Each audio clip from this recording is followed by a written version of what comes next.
The Cleveland Browns have made a trade. This is why you hit that sub button. When the Browns do anything, I'll have you covered. They're finally taking their first step to revamp this offensive line. They are trading with the Texans again for offensive lineman Tytus Howard. Now, does this worry you that they're trading with the Texans again? Because we haven't had a lot of success when we deal with them over there in Houston. You know, Deshaun Watson, they traded for Cam Robinson last year. Here's the thing with Tytus Howard. He was the Texans' best offensive lineman, okay, so that's a plus. But some of his grades weren't that great when he did play at tackle. They started moving him to guard. He's versatile in that sense. His pass blocking is what stands out. The run blocking needs some work. The Browns are also giving him a 3-year deal worth $63 million, and Cleveland is only sending a 5th-round pick. They have 3 5th-round picks.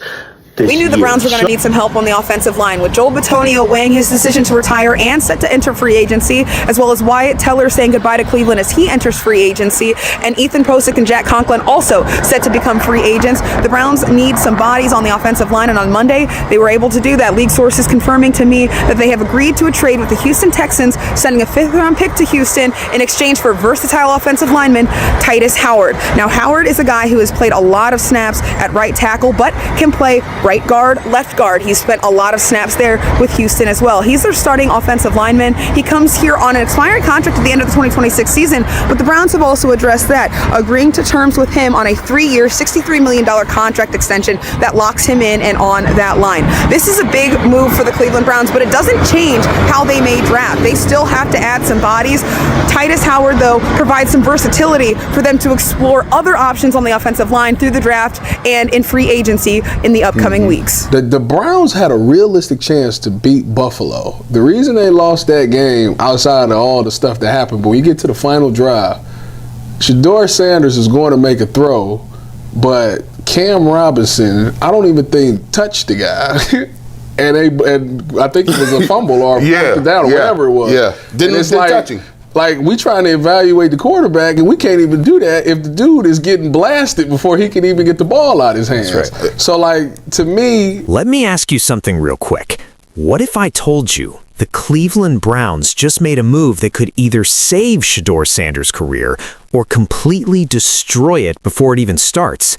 Because right now, depending on how you look at this Tytus Howard trade, that's exactly what's happening. Stay with me, because this one gets deep.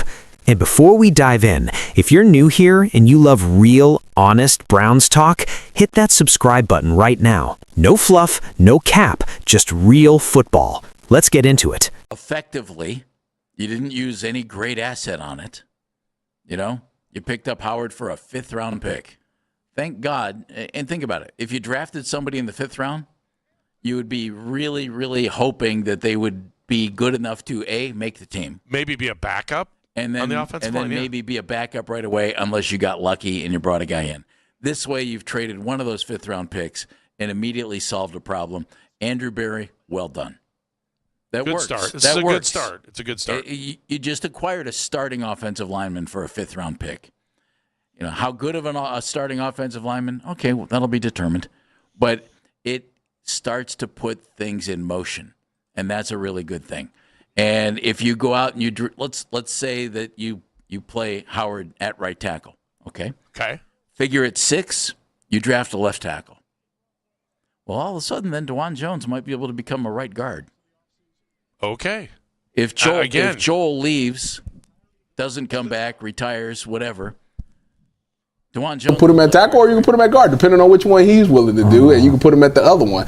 You can still go left tackle. Like, it's just so many things that you can do. But to me, the Browns understand, and it was funny because I talked to them last year when they drafted Mason Graham. The Browns understand that games are won and lost in the trenches. And when you hear AB talk about the Chicago thing, Chicago flipped their offensive line in 1 year, and we want to try to do something similar to that.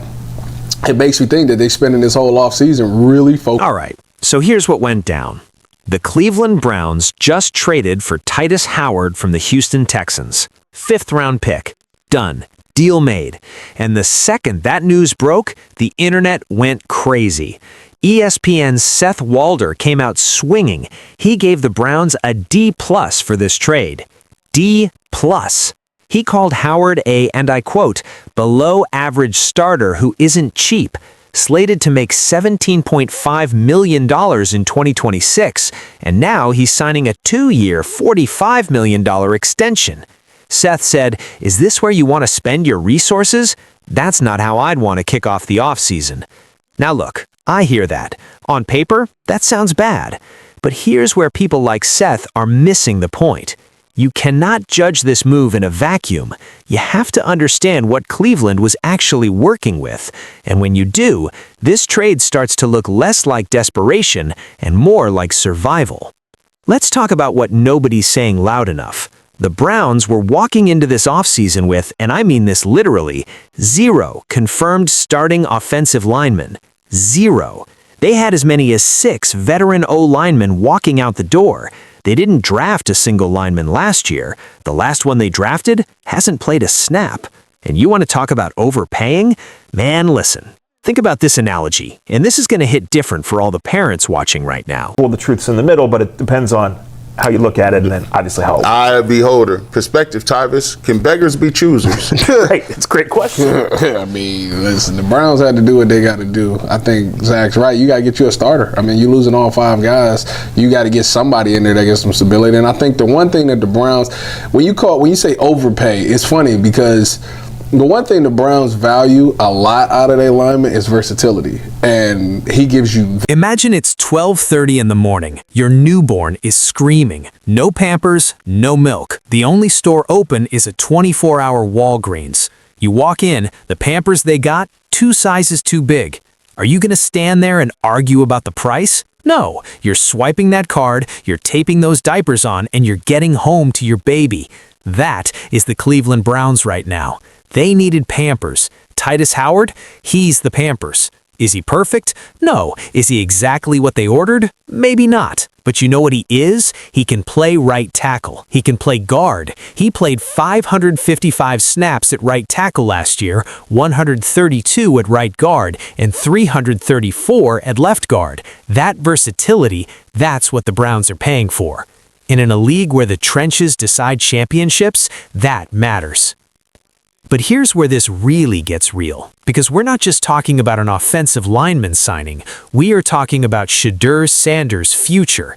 Think about last season. Browns had a legitimate shot to beat the Buffalo Bills, real shot, and then it fell apart. Not because the plays weren't drawn up right, not because the game plan was wrong, it fell apart because the quarterback was getting hit before he could even get the ball out of his hands. Cam Robinson, the guy they gave $12 million to, barely touched the pass rusher, and the ball was on the ground. Now picture Shedeur Sanders in that same situation. Shedeur is talented, everyone knows it, the son of Deion Sanders, Colorado's star, a guy who showed toughness and accuracy at the college level that made NFL scouts take serious notice.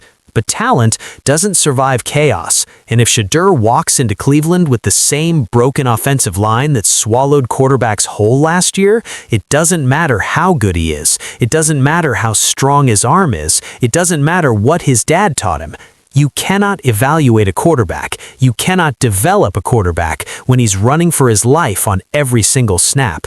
That's why this Tytus Howard trade isn't just about an offensive lineman. This is about whether Cleveland is serious about protecting their future franchise quarterback. This is about whether Shedeur Sanders gets a fair shot or gets broken before he ever gets started. And right now, the Browns are saying, "We hear you. We're fixing it." And it doesn't stop with Tytus Howard, not even close, because the Browns hold pick number 6 in this year's NFL draft. 6, and the names being thrown around, they're serious. Maui Fono, the tackle out of Miami, measured well at the combine, arms plenty long, and he's been flying up draft boards. Some people say he could be the pick. There's also talk about the Penn State guard, and look, I'm not even going to try to pronounce that last name on camera today, but scouts are calling him a generational talent at his position. Top 5 player, position be damned. And then there's Monroe Freeland, a true left tackle who's shooting up boards so fast, some people are saying he won't even make it to 24. No Pampers? No Pampers, right? Your wife would get up and say, "Oh my goodness, the diaper bag is empty and the baby is screaming." She like, "We gotta go, you gotta go to the store." Mm-hmm. It's 12:30. You get in your car, you're going a little bit faster than you should. and the only thing is open is a 24-hour Rite Aid or Walgreens. You walk in there, you look around, you say, hey man, where's the Pampers at? They said it's over there, man. You look at the Pampers size, Pampers is way too big. Now, here's what's smart about the Tytus Howard move. It keeps all of those options open. You want to take Francis or Maui at 6? Great. Howard slides to guard. Done. You want to trade down and grab value? Howard is still your starter while you build.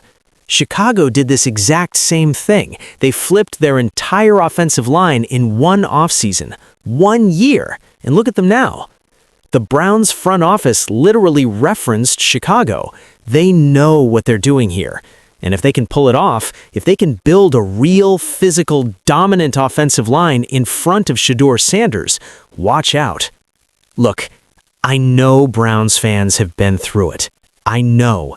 Year after year, draft pick after draft pick, quarterback after quarterback. This city has shown up.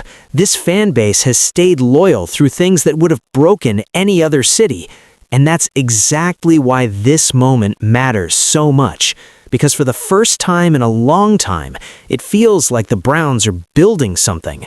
Not patching holes, not slapping a Band-Aid on a broken system. Actually building. Tytus Howard is one piece. The draft is another piece. And Shedeur Sanders, if it goes that way, he could be the cornerstone that holds it all together. But only if the foundation is strong enough to hold him up. That's what this offseason is really about. Not trade grades, not ESPN scores. It's about finally giving a quarterback, finally giving this city a real shot. Cleveland deserves that.